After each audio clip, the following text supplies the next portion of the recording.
নমস্কাৰ আজি 14 জানুৱাৰী এই মুহূৰ্তত কেইবাটাও ব্ৰেকিং নিউজ আহি পৰিছে আমি আপোনালোকক পোনপ্ৰথমে সেইসমূহ আগবঢ়াইছো ৰেজাল্ট কৰিম কোন ৰেজাল্ট কৰিমৰ কি অৱদান আছে এইদৰে প্ৰশ্ন উত্থাপিত কৰিছে দেৱব্ৰত শইকীয়াই মন্তব্য কৰি কয় ৰেজাল্ট কেতিয়াও কংগ্ৰেছৰ হিৰো হ'ব নোৱাৰে ৰেজাল্টক হিৰো বনাব বিচাৰিছে বিজেপিয়ে ৰেজাল্ট কৰিম মুখ্যমন্ত্ৰীহে ঘনিষ্ঠ ৰেজাল্ট কৰিমক মুখ্যমন্ত্ৰীয়ে কংগ্ৰেছলৈ পঠিওৱাৰো সন্দেহ আছে ৰেজাল্টক ইমান গুৰুত্ব দিবলগীয়া নাই এই বিষয়ে মোক নুসুধিব মহম্মদ তৈবুল্লাৰ নীতিৰে কংগ্ৰেছ চলিব পাৰে কিন্তু মুছলিম লীগক সমৰ্থন কৰা সাদুল্লা নীতিৰে কংগ্ৰেছ নচলে বিপৰীতে সাদুল্লা নীতিৰে চলে বিজেপিৰ দল ৰেজাল্ট কৰিমক লৈ এই বিস্ফোৰক মন্তব্য কৰিছে বিৰোধী দলপতি দেৱব্ৰত শইকীয়াই ইয়াৰ পাছৰ খবৰ ৰেজাল্ট কৰিমক গ্ৰেপ্তাৰৰ বাবে বান্ধি দিয়া হ'ল সময় 48 ঘণ্টাৰ ভিতৰত গ্ৰেপ্তাৰ কৰিব লাগে ৰেজাল্ট কৰিমক গ্ৰেপ্তাৰ নকৰিলে বন্ধ কৰি দিয়া হ'ব উজনি অসম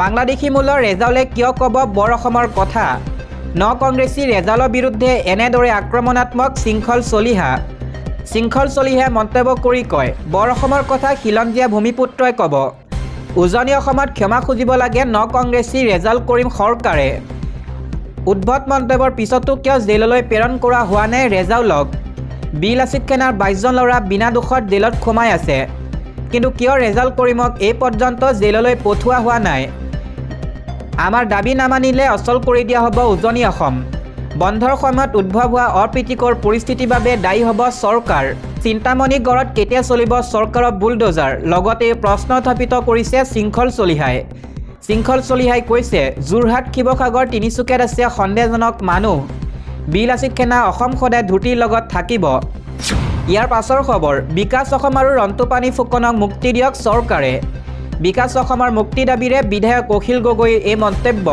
বিজেপি চৰকাৰে অত্যাচাৰ কৰিছে বিকাশ অসমৰ সৈতে জুবিন গাৰ্গ ন্যায় বিচৰা কাল হ'ল বিকাশ অসমৰ প্ৰতিবাদ বন্ধ কৰিবলৈ বিকাশক বুদ্ধি কৰি জেলত ভৰালে চৰকাৰে একেই দশা হৈছে ৰন্তুপানী ফুকনৰো 7টাকৈ গোচৰ জাপি দিয়া হৈছে বিকাশৰ ওপৰত শীঘ্ৰে মুক্তি দিয়ক বিকাশ অসম আৰু ৰন্তুপানী ফুকনক বিকাশ অসমৰ ঘৰত উপস্থিত হৈ এই দাবী বিধায়ক অখিল গগৈ পৰৱৰ্তী খবৰ পুনৰ কাটাতাৰেৰে অসমলৈ অহাৰ চেষ্টা বাংলাদেশীৰ উৰুকাৰ দিনাই সীমান্তত বৃদ্ধি পাইছে উত্তেজনা মানকাছাৰ বাংলাদেশ সীমান্ত জোৰদাংগাত আটক কৰা হৈছে বাংলাদেশীক 18 নং বেটেলিয়ন বিএছএফে আটক কৰিছে বাংলাদেশী নাগৰিকক মহম্মদ মিখতাৰ বুলি চিনাক্তকৰণ কৰা হৈছে বাংলাদেশীজনক আটক কৰা বাংলাদেশীজন বাংলাদেশৰ কুৰিগ্ৰাম জিলাৰ ৰতনপুৰ গাঁৱৰ বাসিন্দা কাটাতাৰেৰে গৰু সৰবৰাহৰ চেষ্টা 5জনকৈ বাংলাদেশীৰ কুঁৱলীৰ সুযোগ লৈ এই মৰ্ষা কৰিছে 5জনকৈ বাংলাদেশীয়ে ইয়াৰে এজনক আটক কৰে বিএছএফে আনপিনে 4জন এতিয়াও পলাতক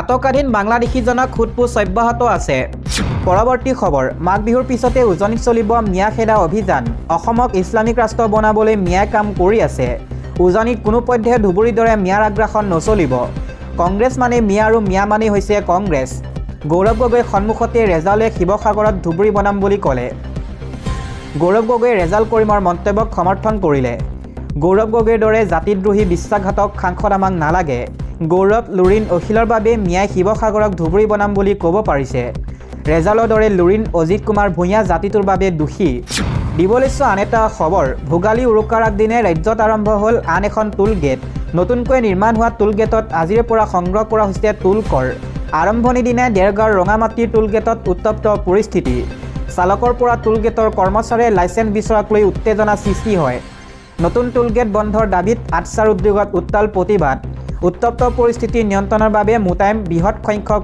আৰক্ষী সাংবাদিকৰ কেমেৰা দেখি টুল গেটৰ কৰ্মচাৰী পলায়নৰ চেষ্টা আন এটা খবৰ 2024 বিধানসভা নিৰ্বাচনক লৈ নামনিত কংগ্ৰেছৰ ৰণদংকা কংগ্ৰেছৰ সাংসদ ৰকিবুল হুছেইনৰ উপস্থিতিত বিশাল পদযাত্ৰা প্ৰদেশ কংগ্ৰেছৰ সংখ্যালঘু বিভাগৰ অধ্যক্ষৰ নেতৃত্বত সংবিধান বচাওক গণতন্ত্ৰ বচাওক কাৰ্যসূচী চেঙা সমষ্টিৰ পালহাজিত সলমান খানৰ নেতৃত্বত বিশাল পদযাত্ৰাত অংশগ্ৰহণ ধুবুৰী কংগ্ৰেছৰ সাংসদ ৰকিবুল হুছেইন মুখ্যমন্ত্ৰী হিমন্ত বিশ্ব শৰ্মাই গাদীচ্যুত হোৱাৰ ভয়ত বদৰুদ্দিন আজমলক মাতিছে উজনি অসমত এতিয়া লাহে লাহে মুখ্যমন্ত্ৰী ঠাই নোহোৱা হৈ পৰিছে হিমন্ত বিশ্ব শৰ্মা মুখ্যমন্ত্ৰী হোৱাৰ পিছত হ্ৰাস পাইছে আহোম সম্প্ৰদায়ৰ সমষ্টি নিৰ্বাচন আয়োগৰ সৈতে জড়িত বিষয়াকো কঠোৰ সকিয়নি সাংসদগৰাকীৰ সকলো জাতিক ভাগ ভাগ কৰি নিৰ্বাচনী বৈতৰণি পাৰ হোৱাৰ ষড়যন্ত্ৰ ৰচিছে বিজেপিৰ বিৰুদ্ধে অসমৰ সকলো লোক একত্ৰিত হৈছে ভোট চুৰি কৰিব নোৱাৰিলে হিমন্ত বিশ্ব শৰ্মা মুখ্যমন্ত্ৰী হ'ব নোৱাৰে।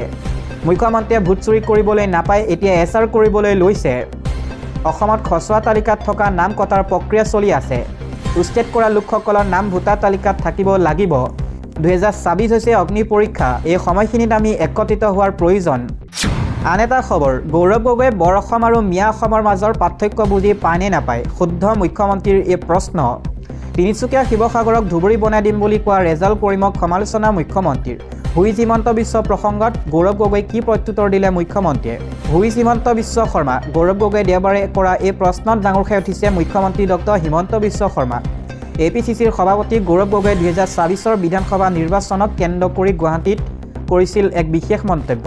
গৌৰৱ গগৈয়ে কৈছিল, যিদিনা অসমৰ ৰাইজে একত্ৰিত হৈ থিয় দিব, সিদিনা অসমৰ ৰাইজে ক'ব হুইজ হিমন্ত বিশ্ব শৰ্মা। ইয়াৰ প্ৰত্যুত্তৰত মুখ্যমন্ত্ৰীয়ে কয়, মই কৈলাশনাথ শৰ্মা আৰু মৃণালিনী দেৱীৰ সন্তান। মোৰ আৰু কি আছে? মোক হুইজ বুলি কোৱাৰ বাবে ইমান কি আছে? মই দেউতা মাৰ এজন সাধাৰণ ল'ৰা। মই ইমান গুৰুত্বপূৰ্ণ মানুহেই নহয় যে অসমীয়া মানুহে হুইজ হিমন্ত বুলি ক'ব। সাধাৰণ এটা মিডল ক্লাছ ফেমিলিৰ ল'ৰা, কিন্তু আইডেণ্টিটিও ডাঙৰ। তেওঁ লগতে কয়, অসমত অসমীয়া এজনকে সুধিব হুইজ, তেওঁ মিয়াক নুসুধে। AIUDFৰ সভাপতি বদৰুদ্দিন আজমল আৰু মুখ্যমন্ত্ৰী হিমন্ত বিশ্ব শৰ্মাক একে কৰিব খুজিছে নেকি গৌৰৱ গগৈয়ে? গৌৰৱ গগৈৰ কথাটোত যেন বাৰুকৈয়ে শূন্য হৈ পৰিছে মুখ্যমন্ত্ৰী। কাৰণ এসময়ত হুইজ আজমল শীৰ্ষ মন্তব্যৰে খিলঞ্জীয়াৰ মন জয় কৰি নিৰ্বাচনত জয়লাভ কৰিবলৈ সক্ষম হৈছিল গৌৰৱ গগৈৰ পিতৃ তৰুণ গগৈ। গৌৰৱ গগৈয়ে দেওবাৰে কৰা মন্তব্যৰ সোঁৱৰাই দিলে তৰুণ গগৈৰ মন্তব্যক। তৰুণ গগৈ সেই মন্তব্যক। ইফালে গৌৰৱ গগৈ আক্ৰমণ কৰি মুখ্যমন্ত্ৰীয়ে পুনৰ কয়, এজন অসমীয়া মানুহক হুইজ বুলি প্ৰশ্ন কৰা হ'ব নেকি? তাৰ মানে মিয়া বদৰুদ্দিন আৰু হিমন্ত একেই হৈ গ'ল। তাৰ মানে অসমত কালি কোনোবাই ক'ব হুইজ প্ৰদীপ বৰা। দেওবাৰে যোৰহাটৰ তিতাবৰত অনুষ্ঠিত হোৱা চুতীয়া সাংস্কৃতিক আৰু জনগোষ্ঠীয় সমাৰোহত অংশ লৈ এই মন্তব্য কৰে মুখ্যমন্ত্ৰীয়ে। তিতাবৰৰ জালুকনীবাৰী বীৰপাল ক্ষেত্ৰত অনুষ্ঠিত হোৱা এই সমাৰোহৰ অন্তিম দিনাৰ কাৰ্যসূচীত অংশগ্ৰহণ কৰে মুখ্যমন্ত্ৰীয়ে। সাংবাদিকৰ সন্মুখত এই অনুষ্ঠান সন্দৰ্ভত মুখ্যমন্ত্ৰীয়ে কয়, আজি তেওঁলোকে আয়োজন কৰা সাংস্কৃতিক সমাৰোহ অহা বছৰ বহল পৰিসৰত পাতক আৰু চৰকাৰে বছৰি 2 কোটি টকাকৈ অনুদান প্ৰদান কৰিব। সতী সাধনীৰ প্ৰতিমূৰ্তি আৰু প্ৰজেক্টৰ বাবে ইতিমধ্যে ভূমি চিনাক্তকৰণ কৰা হৈছে। সেই দিশত আমি তাৎকালীনভাৱে আগবাঢ়ি যাম। এই অনুষ্ঠানত মুখ্যমন্ত্ৰীয়ে প্ৰাক্তন আমছু নেতা তথা বৰ্তমানৰ কংগ্ৰেছত নেতা ৰেজাল কৰিম সৰকাৰকো সমালোচনা কৰে। ৰেজাল কৰিমে কংগ্ৰেছত যোগদান কৰি তিনিচুকীয়া শিৱসাগৰক ধুবুৰী বনাই দিম বুলি কোৱা প্ৰসংগত মুখ্যমন্ত্ৰীয়ে কয়, আজি কংগ্ৰেছ দলৰ তথাকথিত যোগদান কাৰ্যসূচী হৈছিল। তাত এটা অতি গুৰুত্বপূৰ্ণ আৰু নিন্দনীয় কথা কোৱা হৈছিল, আমি শিৱসাগৰ তিনিচুকীয়াক ধুবুৰী বনাই দিম। কিন্তু ধুবুৰী মানে কি? য'ত আমাৰ কোচ ৰাজবংশী আৰু আন জনগোষ্ঠীয় লোকসকল আছিল, কিন্তু বাংলাদেশী লোকসকলৰ আগমনত এতিয়া ধুবুৰীত 85% লোক বাংলাদেশী মূলৰ হৈ পৰিছে। তাত আমাৰ হিন্দুসকল সংখ্যালঘু হৈ পৰিছে। এতিয়া ধুবুৰী বনাম মানে শিৱসাগৰ, তিনিচুকীয়া, চৰাইদেউলৈ বাংলাদেশী আনিব। ধুবুৰী, বৰপেটা, গোৱালপাৰা আৰু বঙাইগাঁৱত ইতিমধ্যে হিন্দু সংখ্যালঘুত পৰিণত হৈছে। মুখ্যমন্ত্ৰীয়ে কয়, মই ৰেজাল কৰিমক সমালোচনা নকৰোঁ, কাৰণ মই অসমীয়া আৰু সকলোতে মই অসমীয়া থকাটো বিচাৰিম। যদি মই বাংলাদেশী মিয়া, তেতিয়া মই সকলোতে বাংলাদেশী মিয়া থকাটোহে বিচাৰিম। কিন্তু গৌৰৱ গগৈয়ে লগে লগে থিয় হৈ ক'ব লাগিছিল, আপুনি এনেকুৱা কথা কিয় কৈছে? মই শিৱসাগৰৰ MP। শিৱসাগৰ হৈ থাকিব দিয়ক। এই কথাষাৰ তেওঁ স্পষ্টভাৱে ক'ব পাৰিব লাগিছিল। তেওঁ পুনৰ ক'ব লাগিছিল, কোন দিশৰ পৰা শিৱসাগৰক ধুবুৰী কৰিবা? বাংলাদেশী মিয়াৰ পৰা নে আন কিবাৰ পৰা? সকলো ক্ষেত্ৰতে ধুবুৰীতকৈ শিৱসাগৰ বহুত আগবঢ়া।